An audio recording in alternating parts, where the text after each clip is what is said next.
In a career at an investment firm, in his spare time, he enjoys playing guitar. Let's see. He is excited to face the challenges of public speaking and thanks you for being here today. Please join me as I welcome Jim to the stage to share his talk titled, My Life, My Organization, My Family.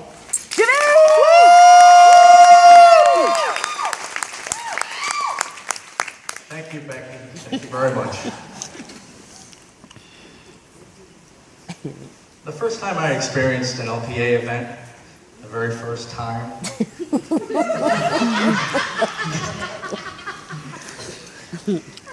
thank you, Crystal. The first time I experienced an LPA event, it was an LPA meeting. I was 10 years old. This was brand new. I did not know what to expect. My parents were average-sized people. My brother's average size. I think they tried the best they could, my parents, the best they could, to explain what was about to happen and where I was about to go. Because up to that point, I'm sure I saw Dr. Kopitz.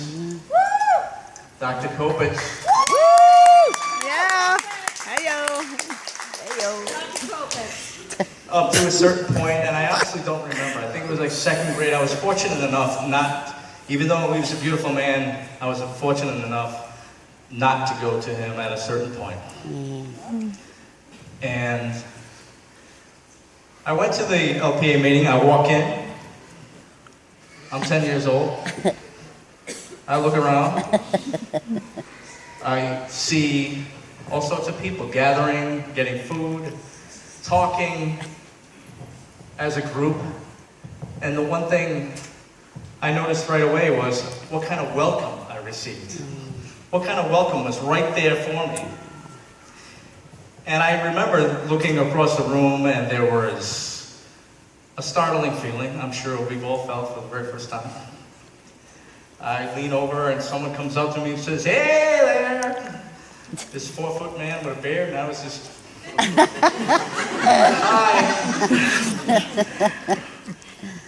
And it did take some adjustments as we went along. As I went along with the meeting, I saw that right away, that welcome. And every single time I've gone to an LPA meeting or an LPA event, the love is right there. The love is there, and I was fortunate enough to receive it at such a young age. And I continued with meetings. It was a period of time where I was going to meetings. I did not attend a regional. I attended a conference first before attending a fall or spring regional. When I walked in to the convention in 1983, Boston, it wasn't a population like there is now, as far as, the membership has grown. But from what I remember, there was about 500 or 600 people there. And that was definitely something I had to step back on. Who do I see in the lobby? Billy F. and Barney. Meeting Billy. I saw him. Do not forget your founder. Do not forget the person who brought this organization together. And it's the reason why you're sitting here right now. Amen. And it's the reason why you have all these friendships and all these relationships and all these families and all this advocacy that surrounds you is because of Billy. When I walked up to Billy, I was a kid in the candy store. I was just like, holy, I was totally starstruck. I was starstruck. I knew I saw him in television specials. I knew I saw him in Under the Rainbow and a bunch of other movies that he did. And I was totally just a mess. I remember going up to him. And it was also the research of knowing that he was the founder. He was the man. I went up to him, and it was if we were friends forever. Hey there, Tiger!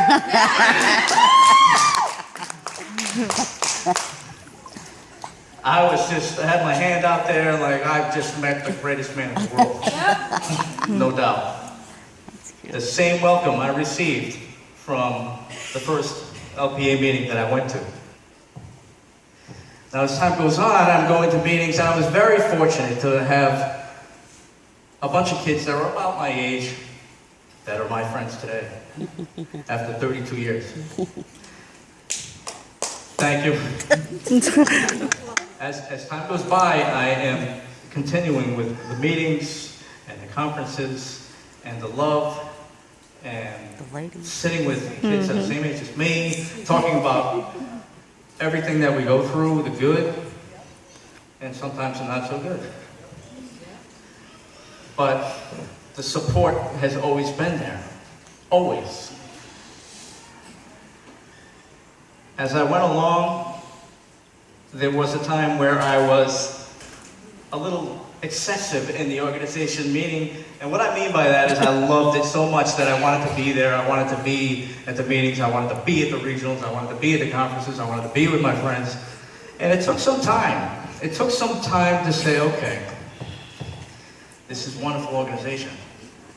I love it very much, but there's going to come a time where you're going home, and you need to love that life too, and you need to find that peace within. The peace within was knowing that just sharing the organization with your, I'm going to say non-LP friends, family. Sharing that love, and the same thing when you come back and you talk about your life at home. You talk about your life in your organization. So it took some time to say, I'm at peace right now. I got it. I got it here, I got it at home. And I was fortunate enough to continue that and to meet Colleen Giuffrida.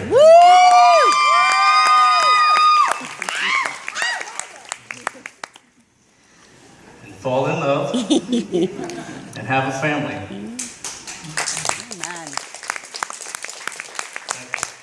That family, I am now feeling everything that I felt before. Now it's my turn to be the leader and be the not preacher, but teach. Teach the fact that don't ever take this for granted. This is something that Billy started, and be grateful for it every single time. And know who your friends are here and at home, and gel it all together, because as much as we're together, we're also at home quite a bit. Quite a bit. That's awesome. I will leave you with one thing. I want to get off the stage. I want to be with my people. Hey!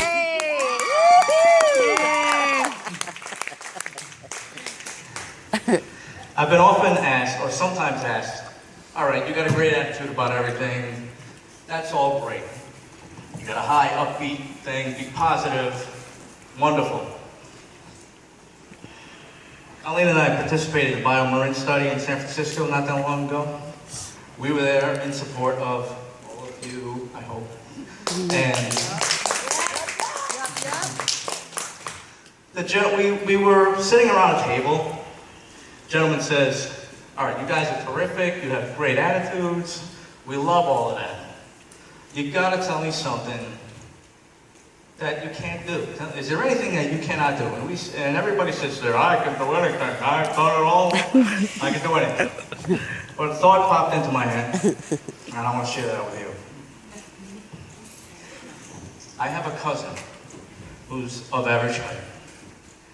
Big guy, handsome guy, girls, you know. And we grew up together. Jason. The same age. We liked a lot of the same things. And one thing that we used to talk about quite often was Harley-Davidson motorcycles and dirt bikes and all of this. And we used to sit with the dirt bike magazines. We used to read everything and be like, oh yeah, I'm gonna get a Harley-Davidson when I'm such and such and such, when my mom can't tell me I can't get one. Or no longer tell me I can't get one, I should say. Somewhere between mom and wife. More the way. Yeah. One thing that my cousin never did, he was a giant and I was who I am. We had so much fun together. We used to play together, silly stuff together, teenage, stupid stuff together, and we used to talk about the motorcycle fantasy that we had. One day he comes by. You want to go for a ride? And I'm thinking, wow, this is going to be great. I'm going to do this. I'm going to get out of the back of this bike. I know it's dangerous as anything. I know I shouldn't be doing this, but here we go. And we rode around, and when I got off it and saw him ride away, I thought to myself, man, I wish I could get on that bike. And I know there are people, there's Ozbike and all these other people who can make custom bikes and who can scale it down. And I know one particular person in New York that has one, and I would love to do that, and I would love to get on it. But the older I get, I know. I understand. Neck, back, this and that, the slightest thing, and who knows. Car crash. Plus, being down here somewhere on a motorcycle, and the cars are... What is that? It gets more and more dangerous, I understand.